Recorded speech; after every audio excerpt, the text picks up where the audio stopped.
Mama akiwa mjamzito. Baadhi ya wazazi wanapozaa watoto walio na ulemavu huu huogopa kuwatoa nje kwa jamii wakihofia unyanyapaa. Niliwatembelea wazazi walio na watoto hawa na kutaka kujua maisha yao na namna wanawatunza watoto wao licha ya changamoto zilizopo. Sasa tutazame makala hayo.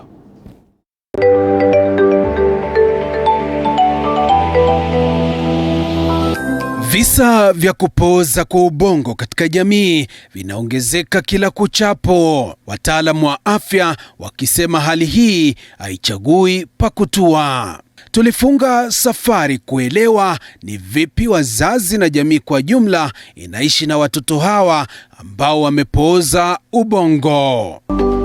Wazazi na jamii hujipata na mawazo mtoto anapozaliwa na hali ya kupooza kwa ubongo. At 6 months, my son was not sitting, my son was not able to control his neck. We even thought he wouldn't survive. Maisha haya yana changamoto si haba. People could treat him differently and even say unkind things to him. We had the fear of getting other babies because we didn't know what will happen. What I encourage every mother who is expectant is you need to go to your antenatal visits.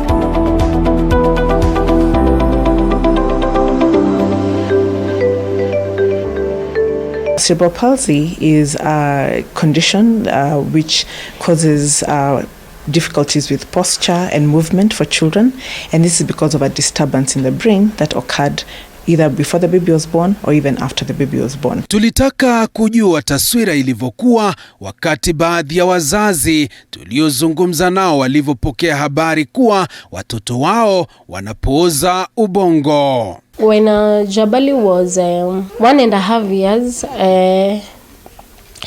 he had a major conversion attack, a major one. We even thought he wouldn't survive.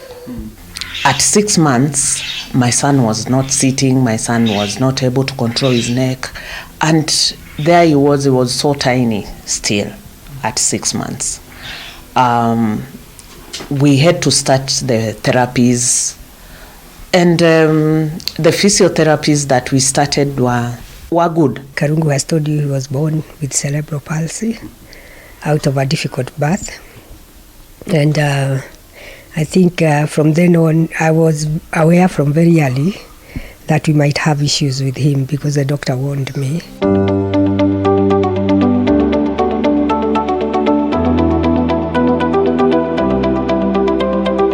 For a mother who, when she's pregnant, she's noticing my child is not moving as often, or the mother is unwell and has a premature baby. So the chances are higher if your baby comes out early. The chances are higher if there's been some abnormal movements that the mother has noticed when she's pregnant. But it's very difficult to tell what the chances are because it depends on what we call the etiology, what has caused that cerebral palsy. Wazazi wa watoto walio na hali hii na jamii ya karibu hukumbwa na mzongo wa mawazo kutokana na unyanyapaa ulio katika jamii. So after going for counseling, I was able just to come out and believe that it's only me who can talk about my son. We got Jay, we were advised to let him know about his brother from the early age. So when he was growing up, we used to tell him, Toto, you see, we will try to show that Jabali bado ni mtoto, so Jay should take care of Jabali. Licha ya baadhi ya wazazi kuhofia unyanyapaa, wazazi hawa wanaomba wanaogopa kuwatambulisha watoto wao kwa jamii wasiogope. Others will hide their children just because they want to hide. They don't want stigma. I want to tell them there's no stigma in giving birth to a child with disability.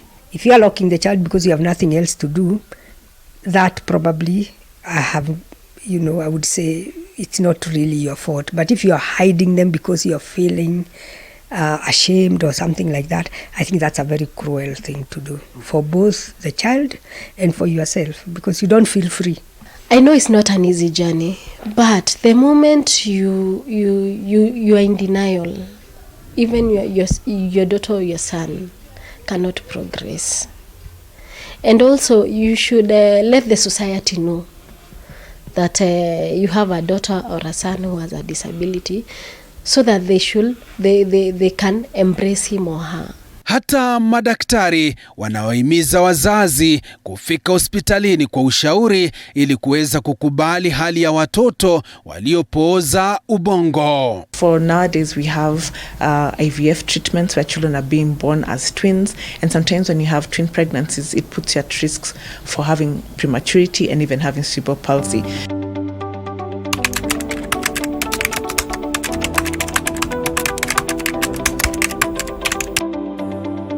So as difficult as it is to control, but what I encourage every mother who is expectant is you need to go to your antenatal visits.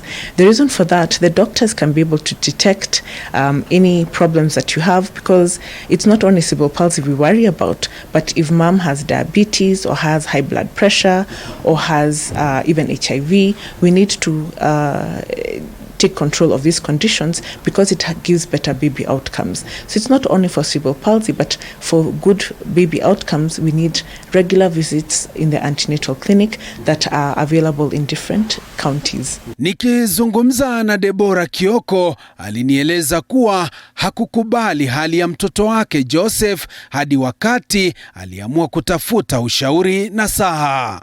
First of all is to accept. Counseling is about accepting your situation, accepting your problem, and talking with someone to help you bring out the best solution in you. Because that person is not supposed to give you a solution. It's you. So I felt I needed someone to talk to openly, so that I can look at what I can do best for my son. And yes, it comes a time when you say, yes, I'm weak, but I need someone to help me wake up and move. Kulingana na utafiti wa wataalamu wa afya ni kuwa kati ya watoto 100 wanaozaliwa, watoto 3 wana matatizo ya kupooza kwa ubongo. Sababu kuu zinazosababisha kupooza kwa ubongo ni ugonjwa wa meningitis, upungufu wa damu, mshtuko wa moyo, matatizo ya moyo, mishipa isiyo ya kawaida na kuganda kwa damu mwilini.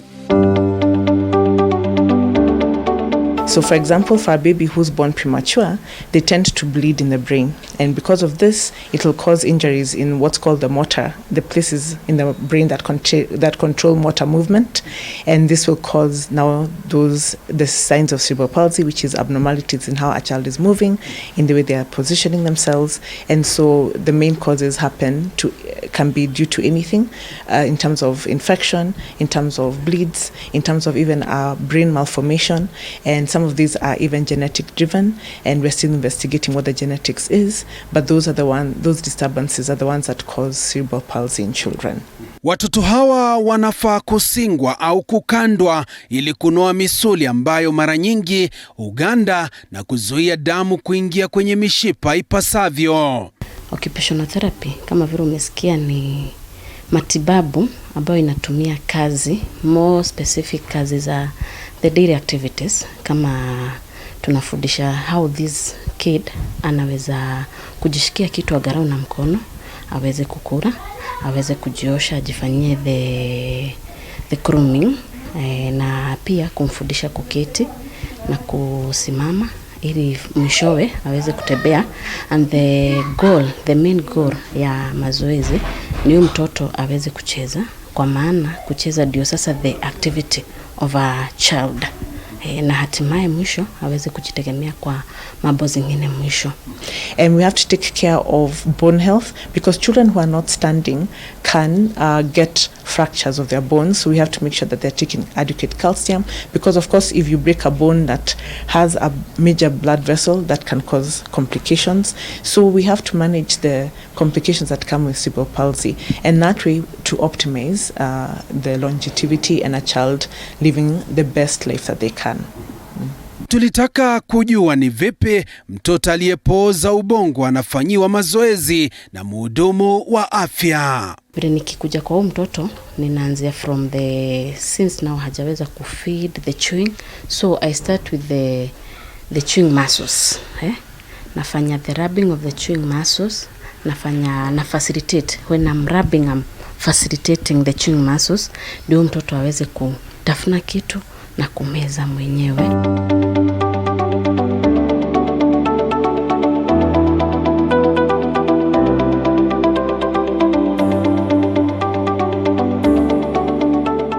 Deborah Kioko na wazazi wengine walianzisha kundi la kuwaleta pamoja wazazi hawa ili kusaidiana katika kuwalea watoto walio na matatizo ya kupooza kwa ubongo. At Empress Cerebral Palsy Families Association, we encourage those parents who are at home who feel that they are scared of bringing out their children to come and join us, that they will grow so that they are able to bring out their children and be supported. I always tag along my nanny to go meet the other kids, or when we are going to a children's home where there are kids with disabilities, I tag along my nanny.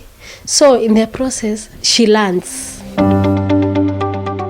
Children need to have fun. Take your child out, walk in the garden, take your child to see something so they can enjoy. Childhood is supposed to be enjoyed. So we want even children who have cerebral palsy to enjoy their life. These children have a good future if we support them. We need to know what it is that they want to do for a living.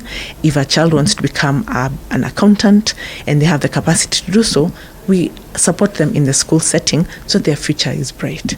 Wazazi hawa wanasema kupata tiba ni swala gumu, wakiitaka serikali kuondoa ushuru unaotozwa vifaa na matibabu ya watoto walio na hali hii. If the government could ease the taxes for assistive devices and drugs, make it as in, you see, like how people with HIV get ARVs free. I wish they could do it for kids with disabilities, that the anticonvulsants should be free. These multiple disabilities seem to have been forgotten, either because they are rare, so there are not too many people, but the government should not forget that they are part of society. They pay taxes for those who work. I've seen many people who sell sweets in the streets. They are not exempted from the taxes that people pay, so they would still require services from the government. Tukitayarisha taarifa hii, tulibaini kuwa mzazi, mlezi na jamii kwa jumla inapaswa kuwavumilia watoto hawa kwa kuwa si hali rahisi kudhibiti kila siku.